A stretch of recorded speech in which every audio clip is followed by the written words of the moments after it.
It's just amazing, right?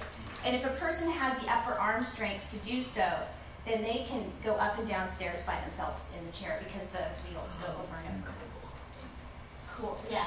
And then also recreational aids. Everyone needs to have some fun. So there's assistive technology to help people bowl, different types of bicycles. There are different types of kayaks, adaptive skis. It's amazing what's out there. Okay? So all kinds of fun stuff.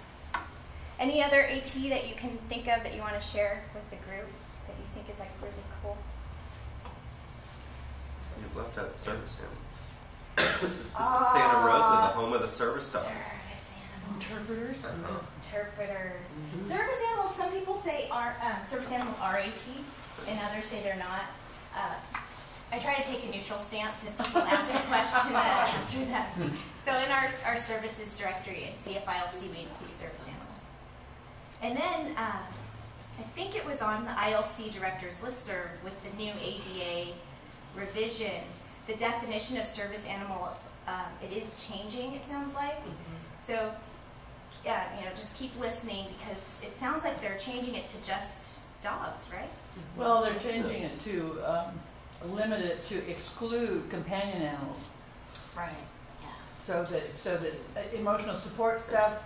And pretty much rule out cats and Snakes. Well, they include and horses on limited basis. And horses only for the seeing eye. Basically for because the seeing eye has we need to fight that. The horse program. Yeah. Does that include individuals that have psychiatric diagnosis and it's recommended that they get a pet service dog? Right now, the law does include that, and because I don't know what the final revision will be, I haven't read it. I've only seen it mentioned. Well, I'll let you know when I find out. I can.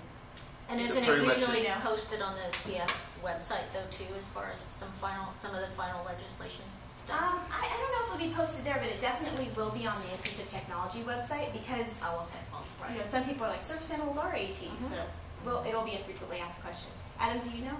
Yeah, I mean it cuts out and it differentiates between service animal and companion animal. So. They one of the targets of the ADA Amendments Act was the emotional support animal, was sort of taking that out of the service animal category.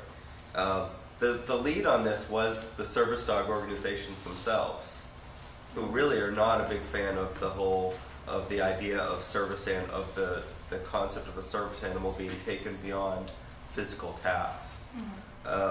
Does that mean that you're going to have, certainly a seizure alert dog, a signal dog for the deaf, other dogs are still going to be covered. The added responsibility is to show how it's task oriented, which really was in the original wording of the ADA, but that's what they're getting back to. It just can't be for support. It needs to be doing a specific task. It seems like that's come out of the fact that people just say, well, this is my support animal, and there's no training, there's no control in public places, there's no, responsibility, and I see that from. Yeah, and there's been backlash, and usually the backlash goes back to the service dog organizations who primarily do task-oriented training. Yeah, they just don't want the dogs on airplanes and in restaurants and things of that nature. In people's purses.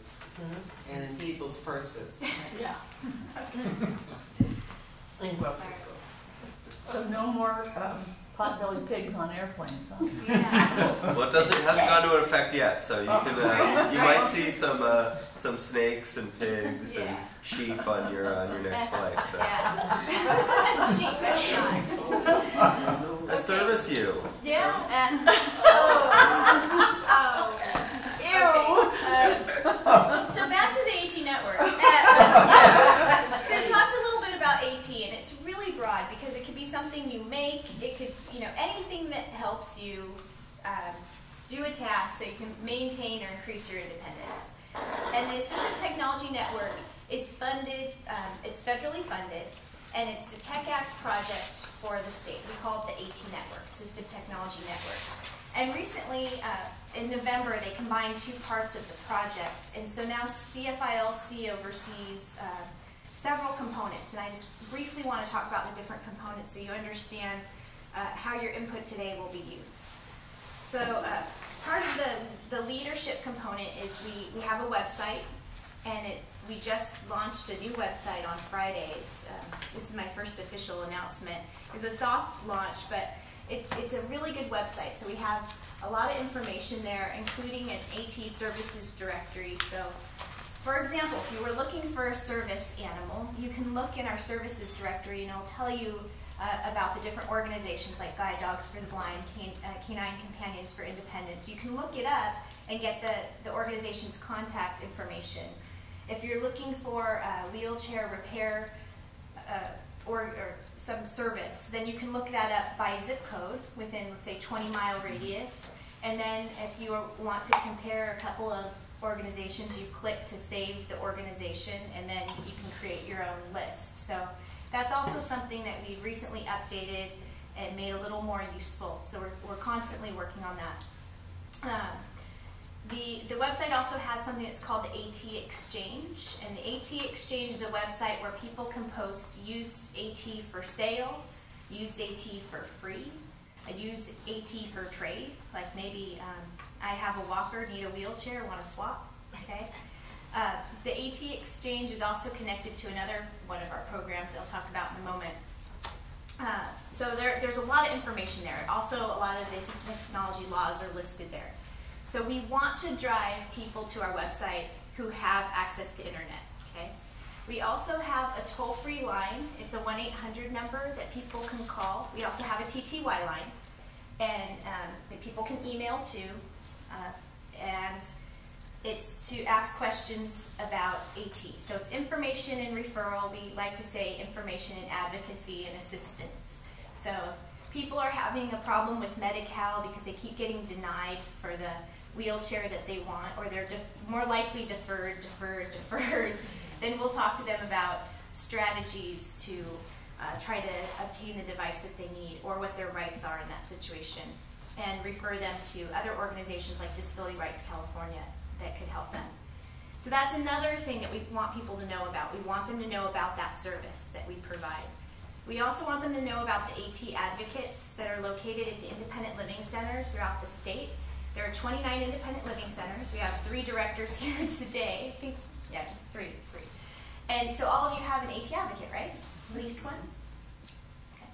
And so the AT advocates work directly with consumers, and they help, they work with the consumer to find out what their goals are, what devices they need. They might work on a plan. They might help them develop a funding strategy.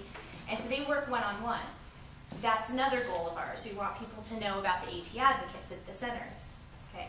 We also provide training online, mostly online training. People can call in on the phone if they have questions about assistive technology. So for example, this morning at 10 a.m. we have a training on learning and literacy software. So it's a 1-hour training. It's archived, so people can come back and watch it again and again. It's through Illuminate too. Oh, okay. So, yeah, you can check it out. Oh, that's good. Yeah. This is the online webinar platform that we might be using for future meetings of our group too. So there are training opportunities, there are information and referral opportunities, and just we want people to know about the information. Just a couple other things I'm going to talk about briefly, and then I want to ask you questions. We also, as part of the program, there are 13 device lending libraries throughout the state. 7 of them are independent living centers, 6 are AT centers, UCP, Goodwill. They have AT devices for short-term loan for people who want to try it out.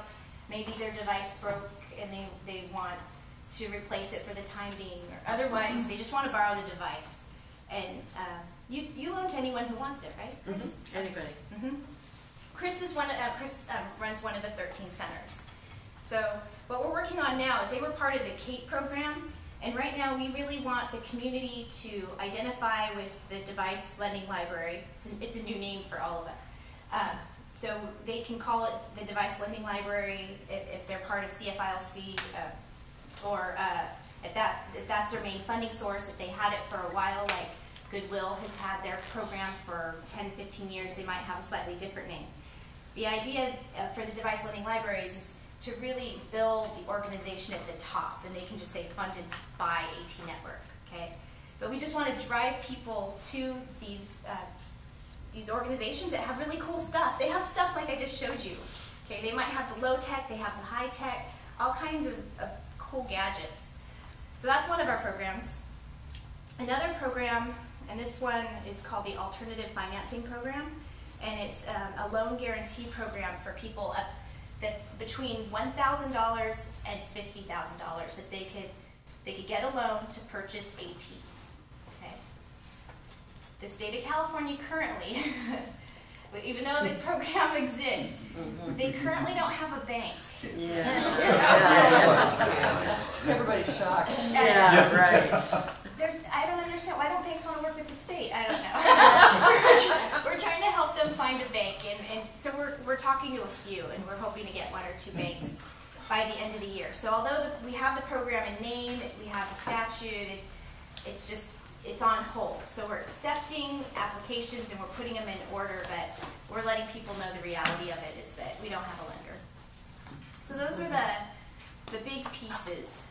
The next thing that we're working on, and it's in its infancy, is AT reuse. When we revised our grant, our contracts, actually a contract recently, we included money to put toward a reuse initiative, particularly around durable medical equipment. So we want people to start, or we want to support organizations that are doing this work. Other states have done it. They've done it successfully. They've actually eventually been able to partner like with the Medicaid programs in other states to refurbish the wheelchairs, walkers back to spec and get them out to people who otherwise wouldn't have the opportunity to get these devices. So we're at the very beginning stages, and we have a lot of discussion around that. Yeah. You know what would really help if, in some secret location on your website, you could put effective ways to fill out TARs. Because there are some wordings that work and some wordings that don't. And if we could narrow the spectrum to the things that get through easily, I think we'd reduce a lot of the sort of log jam of people needing stuff, at least through the Medicaid, Medi-Cal process. That's a really good idea. I think we could do that. I think they'd not a secret location. I don't care. I used to have all the phone numbers, the direct dial phone numbers to people who process TARs for different things. I had the hearing aid ladies direct dial number. I had all these different numbers. And I was giving a presentation about 3 years ago, maybe 4 years ago. And I had all the numbers. Like, this is who you call. If you have a problem with the hearing aid, if it's a wheelchair, call these people. You know who was in the audience? Some bigwigs in Medi-Cal. I'm like, why are you giving people these numbers? They were turned off within 2 weeks. Really? So now you have to go through the 1-800. Right. But I think the doctors don't realize often don't understand things fully enough to express on the TARs that they're required. I mean, it's a prescriptive form so that they fill it out, and it would really help if we had some model to give to a doctor to say these are the elements. I think so. This is yours. Oh, so what I'm passing out now, this is one of our brochures. We are working with a marketing organization right now. It's giving us some ideas on low-cost strategies to get as much bang for our buck for general outreach. They do not specialize in the Native American